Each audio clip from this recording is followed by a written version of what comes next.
جس نے ہم سے بغیر لڑے اطاعت قبول کر لی وہ ہماری پناہ میں آ گیا۔ خالد رضی اللہ عنہ نے کہا، نہ تم پر جزیہ واجب ہے، نہ ہم تمہیں اسلام قبول کر لینے کو کہتے ہیں، تمہاری عبادت گاہیں محفوظ رہیں گی۔ ابھی ابو عبیدہ رضی اللہ عنہ کے دستے نہیں پہنچے تھے، انہیں محاصرے کے لیے جانا تھا، اس لیے انہیں کوئی جلدی نہیں تھی۔ انہوں نے ایک پڑاؤ بھی کیا تھا۔ خالد رضی اللہ عنہ نے وہاں انتظار نہ کیا کیونکہ انہیں کنسرین کو محاصرے میں لینا تھا۔ یہ جگہ وہاں سے زیادہ دور نہیں تھی۔ کنسرین کے اندر رومیوں کی کچھ فوج موجود تھی۔ خالد رضی اللہ عنہ نے محاصرہ کیا تو رومیوں نے شہر کی دیوار پر آ کر تیر اندازی شروع کر دی۔ خالد رضی اللہ عنہ کو اندازہ تھا کہ اندر رومی فوج اتنی زیادہ نہیں ہوگی، اگر ہوتی تو بھی خالد رضی اللہ عنہ ہمت نہ ہارتے۔ انہوں نے اپنے ایک الچی کو یہ پیغام دے کر قلعے کے دروازے پر بھیجا، اے رومیوں، تم اگر آسمان پر چھائے ہوئے بادلوں میں ہوتے تو بھی ہمارا اللہ ہمیں تم تک یا تمہیں ہم تک پہنچا دیتا۔ ہم تمہیں موقع دیتے ہیں کہ بہت برے انجام تک پہنچنے سے پہلے قلعے کے دروازے کھول دو۔ اگر دروازے ہم نے کھولے تو پھر صلح کی شرطیں تمہاری کمر توڑ دیں گی۔ تمہارا سالار حاضر کے باہر مرا پڑا ہے، اور جو فوج وہ اپنے ساتھ لے گیا تھا اس کا کوئی ایک بھی سپاہی زندہ نہیں۔ ہم نے تمہیں بہت برے انجام سے آگاہ کر دیا ہے۔ اس پیغام کا خاطر خواہ اثر ہوا۔ قلعے کے دروازے کھل گئے۔ مسلمان فاتح کی حیثیت سے شہر میں داخل ہوئے۔ جزیے کی رقم اور دیگر شرائط طے ہوئیں، جن میں حسب معمول ایک شرط یہ بھی تھی کہ کنسرین شہر اور اس کے شہریوں کی عزت اور جان و مال کی حفاظت مسلمانوں کی ذمہ داری ہے، اور جو شہری شہر چھوڑ کر جانا چاہتا ہو وہ اپنے خاندان کے افراد اور اپنے مال و اموال کو اپنے ساتھ لے جا سکتا ہے۔ جب خالد رضی اللہ عنہ کنسرین کو پوری طرح لے چکے تھے، اس وقت ابو عبیدہ رضی اللہ عنہ پہنچے۔ ابو سلیمان، ابو عبیدہ رضی اللہ عنہ نے خالد رضی اللہ عنہ کو گلے لگاتے ہوئے کہا، تجھ پر اللہ کی رحمت ہو، میں حاضر کے باہر رومیوں کی لاشیں دیکھ آیا ہوں۔ ابو عبیدہ رضی اللہ عنہ نے اسی روز مدینہ خلیفۃ المسلمین رضی اللہ عنہ کو پیغام بھیجا، جس میں انہوں نے خالد رضی اللہ عنہ کی اتنی بڑی کامیابی کی تفصیلات لکھیں۔ یہ کامیابی اس لحاظ سے بہت بڑی تھی کہ سلطنت روم کے تابوت میں ایک اور کیل گاڑ دی گئی تھی۔ تقریباً تمام مورخوں نے لکھا ہے کہ امیر المؤمنین عمر بن خطاب نے پیغام پڑھ کر کہا تھا، اللہ نے خالد کو سپاہ گری اور سالاری پیدائش کے ساتھ ہی عطا فرمائی تھی۔ ابو بکر پر اللہ کی رحمت ہو، وہ مجھ سے بہتر مردم شناس ہے۔ کنسرین سے آگے حلب ایک اور مشہور شہر تھا جہاں رومیوں کی خاصی بڑی تعداد قلعہ بند تھی۔ رومی سالار جو وہاں کا کرایہ دار تھا، اس کا نام یوکنہ تھا۔ یہ بھی تجربہ کار سالار تھا جس نے بے شمار لڑائیاں لڑی تھیں اور ہر لڑائی میں فتح حاصل کی تھی۔ ابو عبیدہ رضی اللہ عنہ اور خالد رضی اللہ عنہ حلب کی طرف پیش قدمی کر رہے تھے۔ رومی سالار یوکنہ کو اطلاع ملی کہ مسلمانوں کا لشکر آ رہا ہے۔ رومی سالاروں نے کچھ عرصے سے یہ سلسلہ شروع کر دیا تھا کہ جب وہ سنتے تھے کہ مسلمانوں کا لشکر آ رہا ہے، وہ اپنے دستوں کو اکٹھا کر کے جوشیلی تقریر کرتے اور قلعے سے باہر آ کر لڑتے تھے۔ یہ ایک دلیرانہ اقدام تھا۔ وہ شاید یہ ظاہر کرنا چاہتے تھے کہ وہ مسلمانوں سے نہیں ڈرتے۔ یوکنہ نے بھی یہی کیا۔ وہ حلب سے اپنے دستے نکال کر قلعے سے 6 میل دور آ گیا۔ مسلمانوں کی فوج کے ہر اول میں اب بھی خالد رضی اللہ عنہ اپنے سواروں کے ساتھ تھے۔ یوکنہ نے اپنے ساتھی سالار منیاس کی طرح مسلمانوں کے ہر اول سے ٹکر لینے کا طریقہ اختیار کیا۔ یوکنہ کو یقین تھا کہ وہ مسلمانوں کو قلعے سے دور ہی دور ختم کر دے گا۔ اسے ابھی منیاس کی طرح توقع ہوگی کہ آمنے سامنے آ کر مسلمان رک جائیں گے اور جنگی ترتیب میں آ کر لڑیں گے۔ اب بھی خالد رضی اللہ عنہ نے ویسا ہی کیا کہ یہ اطلاع ملتے ہی کہ آگے رومی لشکر آ رہا ہے، اپنے دستے کو جنگی ترتیب میں کر لیا۔ رومیوں کو دیکھ کر خالد رضی اللہ عنہ نے اپنے دستوں کو روکا نہیں، انہیں 3 حصوں میں تقسیم کر کے پہلوؤں سے حملہ کر دیا۔ سوار اس طرح گھوم پھر کر لڑے کہ رومی میدان میں اکٹھے ہو گئے۔ خالد رضی اللہ عنہ نے سامنے سے بھی حملہ کر دیا۔ خالد رضی اللہ عنہ کا یہ جارحانہ انداز یوکنہ کے لیے غیر متوقع تھا۔ اس نے جو سوچا تھا اس کے الٹ ہوا اور اس کے دستوں کے قدم اکھڑ گئے۔ اس معرکے میں بھی رومیوں کی تعداد مسلمانوں کی نسبت زیادہ تھی۔ یوکنہ کے دستے حوصلہ ہار بیٹھے۔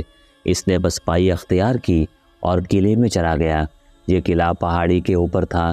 اس لیے اسے سر کرنا بہت مشکل تھا۔ مسلمانوں نے قلعے کا محاصرہ کر لیا۔ یوکنہ نے متعدد بار اپنے دستوں کو باہر نکال کر مسلمانوں پر حملے کروائے، لیکن جانی نقصان کے سوا اسے کچھ بھی حاصل نہ ہوا۔ یوکنہ کو امید تھی کہ شہنشاہ ہرقل کمک اور رسد بھیجے گا۔ اسے شاید معلوم نہ تھا کہ تمام تر شام میں مسلمان پھیل گئے ہیں اور اب اسے کہیں سے بھی کمک نہیں مل سکتی۔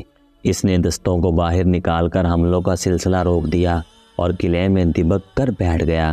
مسلمان کسی نہ کسی طرح قلعے میں داخل ہونے کی کوشش کرتے رہے، لیکن کامیاب نہ ہو سکے۔ 4 مہینے محاصرے میں گزر گئے۔ قلعے کے اندر رومی ایسے پریشان اور خوفزدہ ہوئے کہ یوکنہ نے ایک روز اپنا ایلچی باہر اس پیغام کے ساتھ بھیجا کہ وہ ہتھیار ڈالنے پر تیار ہے۔ یوکنہ کو امید نہیں تھی کہ خالد رضی اللہ عنہ اس کی شرط کو تسلیم کر لیں گے۔ اس کی شرط یہ تھی کہ اسے اور اس کی فوج کو قلعے سے چلے جانے دیا جائے۔ اس کے ایلچی نے جب واپس جا کر اسے بتایا کہ مسلمانوں نے اس کی شرط مان لی ہے تو وہ حیران رہ گیا۔ نہیں، اس نے کہا، ایسا نہیں ہو سکتا۔ فاتح اس فوج کو بخش دے جس نے اس کے آگے ہتھیار ڈالے ہوں۔ میں جانتا ہوں کیا ہوگا۔ جب نہتے سپاہی باہر نکلیں گے تو مسلمان انہیں قتل کر دیں گے۔ آخر وہ وقت آ گیا جب یوکنہ کے دستے بغیر ہتھیاروں کے باہر نکلے اور مسلمانوں کی فوج کے درمیان سے گزر گئے۔ یوکنہ کو سب سے پہلے نکلنا چاہیے تھا، لیکن وہ آخر میں باہر نکلا۔ خالد رضی اللہ عنہ قلعے میں گئے تو یوکنہ نے ان کا استقبال کیا۔ اے رومی سالار، خالد رضی اللہ عنہ نے کہا، تو جا سکتا ہے ابن ولید۔ یوکنہ نے کہا، میں نہیں جاؤں گا۔ اگر میں تمہارے ساتھ رہنا چاہتا ہوں تو مجھے کیا شرط پوری کرنی پڑے گی؟ اسلام قبول کر لے۔ خالد رضی اللہ عنہ نے کہا، پھر تیری حیثیت یہی رہے گی جو اب ہے۔ بے شک یہی میری خواہش تھی۔ یوکنہ نے کہا۔ اس نے خالد رضی اللہ عنہ کے ہاتھ پر اسلام قبول کر لیا اور اگلے ہی معرکے میں اس نے ثابت کر دیا کہ وہ اسلام کا وفادار سالار ہے۔ انطاکیہ شام کا ایک بڑا شہر تھا۔ اس کی اہمیت یہ تھی کہ شہنشاہ ہرقل نے اسے اپنا ہیڈ کوارٹر بنایا تھا۔ یہیں سے وہ احکام، کمک اور رسد وغیرہ اپنی فوج کو بھجواتا تھا۔ ہرقل اب وہاں نہیں تھا، وہ شام کی سرحد سے جا چکا تھا اور غالباً قسطنطنیہ میں تھا، لیکن انطاکیہ میں رومی فوج اور ہیڈ کوارٹر موجود تھا۔ وہاں سے رومیوں کو نکالنا لازمی تھا جس سے شام کی فتح مکمل ہو جاتی۔ ابو عبیدہ رضی اللہ عنہ نے انطاکیہ کی طرف پیش قدمی کا حکم دے دیا۔ حسب معمول خالد رضی اللہ عنہ اپنے گھڑ سوار دستے کے ساتھ ہر اول میں جا رہے تھے۔ انطاکیہ چونکہ رومیوں کا آخری بڑا قلعہ اور اہم مقام رہ گیا تھا اور رومی فوج کا مرکز بھی تھا، اس لیے توقع تھی کہ وہاں یرموک جیسا خونریز معرکہ ہوگا۔ ابو عبیدہ رضی اللہ عنہ اور خالد رضی اللہ عنہ نے اپنے مجاہدین کو آگاہ کر دیا تھا کہ آگے کیا خطرہ ہے۔ سب سے بڑا خطرہ تو یہ تھا کہ مجاہدین کی اس فوج کو مدینہ سے نکلے 4 سال ہو چکے تھے اور وہ مسلسل لڑ رہے تھے۔ جہاں تک جسموں کا تعلق تھا وہ ختم ہو چکے تھے۔ اب تو یہ روح کی قوت تھی جو انہیں انسانی سطح سے بہت اوپر لے گئی تھی۔ انہوں نے اپنے آپ کو اللہ کے سپرد کر دیا تھا۔ انہیں آرام نہیں ملتا تھا۔ دن تلواروں کی جھنکار، تیروں کے زناٹوں، پرچھیوں کے وار روکنے اور وار کرنے میں گزر جاتا تھا، اور راتیں اپنے زخمی ساتھیوں کی کربناک آوازوں میں گزرتی تھیں۔ وہ باطل کی ایک چٹان کو توڑتے تو ایک اور چٹان سامنے آ کھڑی ہوتی۔ وہ آخر گوشت اور پوست کے انسان تھے، اور گوشت پوست تھکن سے ٹوٹ پھوٹ گیا تھا۔ دشمن اس کی اس جسمانی کیفیت سے آگاہ تھا، اور یہی ایک خطرہ تھا جو سالار محسوس کر رہے تھے۔ انطاکیہ کا دفاع بہت مضبوط تھا۔ جاسوسوں کی لائی ہوئی اطلاعیں سالاروں کو پریشان کر رہی تھیں، مگر رکنا اور انتظار کرنا بھی خطرناک تھا۔ رومیوں کی کمک آنے سے پہلے انطاکیہ پر قبضہ کرنا ضروری تھا۔ مجاہدین کو قرآن کی یہ آیت بار بار یاد دلائی جا رہی تھی کہ لڑو اس وقت تک جب تک کفر کا فتنہ ختم نہیں ہو جاتا۔ حکمرانی صرف اللہ اور اللہ کے دین کی رہ جائے گی۔ انطاکیہ کے راستے میں 2-3 چھوٹے چھوٹے قلعے تھے۔ انہیں سر کرتے ہوئے مجاہدین انطاکیہ سے 13-14 میل کے فاصلے پر پہنچے تو ایک جاسوس آیا۔ ابو سلیمان جاسوس نے خالد رضی اللہ عنہ سے کہا، تھوڑا ہی آگے ایک دریا ہے جس پر ایک مضبوط پل ہے۔ اس پل سے اس طرف رومیوں کا ایک لشکر تیار کھڑا ہے۔ راستہ بدل لیا جائے یا جنگ کی تیاری کر لی جائے، تجھ پر اللہ کی رحمت ہو۔ خالد رضی اللہ عنہ نے کہا، اللہ کو منظور ہوا تو یہ لشکر بھی ہمارا راستہ نہیں روک سکے گا۔ تعداد کتنی ہوگی؟ ہمارے پورے لشکر سے دگنی تو ضرور ہوگی۔ اس نے بتایا پیچھے جاؤ۔ خالد رضی اللہ عنہ نے کہا سپہ سالار سے کہو کہ بہت جلدی لشکر کو آگے لے آئیں۔ ابو عبیدہ رضی اللہ عنہ جب خالد رضی اللہ عنہ سے آ ملے تو پورے لشکر نے جنگی ترتیب میں پیش قدمی کی۔ رومیوں کا لشکر زیادہ دور نہیں تھا۔ یہ مقام جہاں رومی لشکر مسلمانوں کا راستہ روکے کھڑا تھا انطاکیہ سے 12 میل دور تھا۔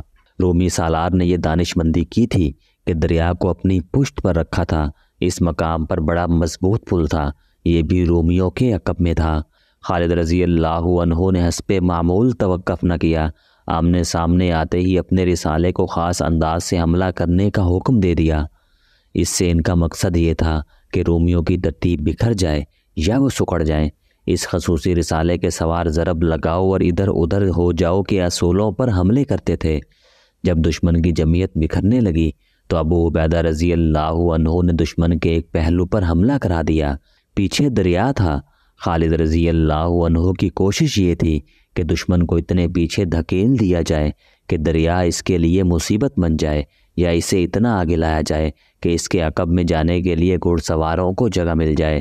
ابو عبیدہ رضی اللہ عنہ اور خالد رضی اللہ عنہ کے حملے اسی نوعیت کے تھے جس سے مقصد حاصل کیا جا سکتا تھا، لیکن رومی لشکر کا سالار بھی تجربہ کار اور جنگی قیادت اور چالوں کا ماہر تھا۔ اس نے اپنے دستوں کو ترتیب میں منظم رکھا اور مسلمانوں پر حملے کیے بھی اور مسلمانوں کے حملے روکے بھی۔ اس طرح جنگ زیادہ سے زیادہ خون ریز ہوتی چلی گئی۔ خالد رضی اللہ عنہ نے رومی سالار کو دیکھ لیا اور اپنے چند ایک سواروں سے کہا کہ وہ رومیوں کے قلب میں گھسنے کی کوشش کریں۔ کئی ایک سوار اس کوشش میں جان پر کھیل گئے۔ آخر کچھ سوار رومی سالار تک جا پہنچے اور اس کے محافظوں کا حصار توڑ کر اسے ہلاک کرنے میں کامیاب ہو گئے۔ رومیوں کا پرچم گرتے ہی ان میں افراتفری مچ گئی اور وہ پسپا ہونے لگے۔ کچھ دریا میں کود گئے، کچھ باقی پل کے ذریعے دریا کے پار گئے۔ جتنی دیر میں مسلمان ان تک پہنچتے تھے وہ انطاکیہ کے قلعے کے اندر جا چکے۔ ابو عبیدہ رضی اللہ عنہ اور خالد رضی اللہ عنہ نے جا کر قلعے کا محاصرہ کر لیا۔